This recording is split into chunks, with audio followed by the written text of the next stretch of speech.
So what is a Chinese artist and an engineer have any business doing a Japanese art in America? And you're going to find out, just following the theme with the CIPC, is to innovate, create, and change. But since I'm Chinese, you know, the Confucius said that we are born to eat. And it's almost about lunchtime. I know you're going to get food later when this is over. But most people really enjoy Chinese food. And they love Chinese food because it's quick and it's delicious. And it's quick because it's chop-chop. And it's delicious because it's variety. And due to the time limit that we have here, I would like you to do a stir fry. We're going to work at the end in mind. At the end of this session, we're going to create a largest CIPC Suminagashi exhibition created by you. That's our goal. Suminagashi is a mouthful. It's very hard to say, and that's the first time I can say it faster than anybody else and without feeling like I mispronounce anything. It's Suminagashi, so if you don't say it right, I will sue you. You want to follow me to say it? Suminagashi. Sumi is the black ink that Asians use for writing calligraphy and the brush painting. Nagashi means flowing. And in Chinese, it's mu liu. Okay?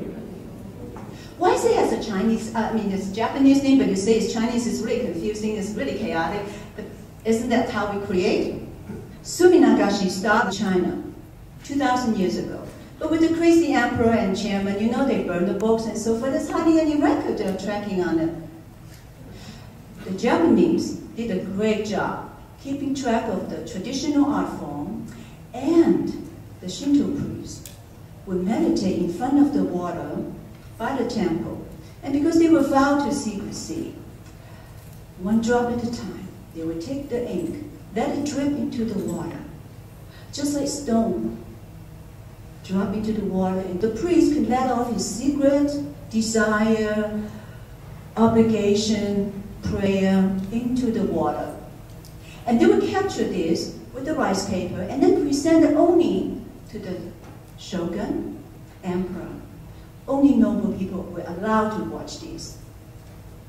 And in a religious ceremony, a big gathering of some court or some special important days, they would fold up this paper and present it to the gods by burning it, because they feel that is the honor that they would present it to the high up through the smoke. Now, we're not going to burn anything today. We are going to do a Suminagashi with a new twist. And this is a contemporary Suminagashi because I could not find any master to kind of teach me, and I had to come up with my own way because of my work as an engineer. I was doing thesis and research on the wind tunnel and the water channel, and I watched the way the water moves and the air moves.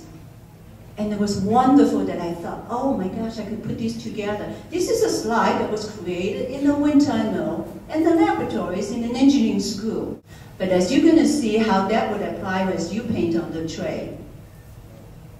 And now we change it to a contemporary style that everybody can be part of it. And as you paint, if you evaluate change and your team member adds something to it, then, wait, that wasn't what I intended. What was that feeling like? What have you learned to work as a team? What have you learned to accept ideas? Things happen that you didn't quite plan, and things happen that you had no expectation whatsoever. How does it speak to you that you create, innovate, and change? And how this painting on water might apply to your work, with your boss, with your subordinate. How this form, this playful way of creating, how this may apply to your home life, your personal life. It's all about you.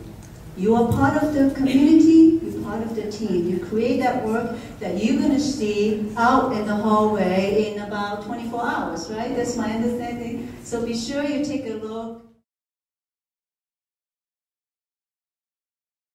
Work that I do at my studio, which is very different from the traditional one because I have taken it leaps and bounds forward. After all, I've been doing it for 21 years, and that's about 7,000 days, and that's about 60,000 hours. So I do not expect that you're going to be able to create works like magic, the kind of work that I do. However, I feel that this is an open source community nowadays. It's not about keeping the secret that only the priest knows, only Amy figured it out. But the more people can enjoy and participate and engage into an activity like this, in Japan, the 12-year-olds are playing with it.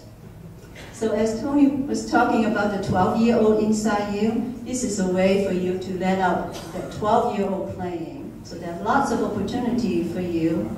And with that, please give yourself a big hand.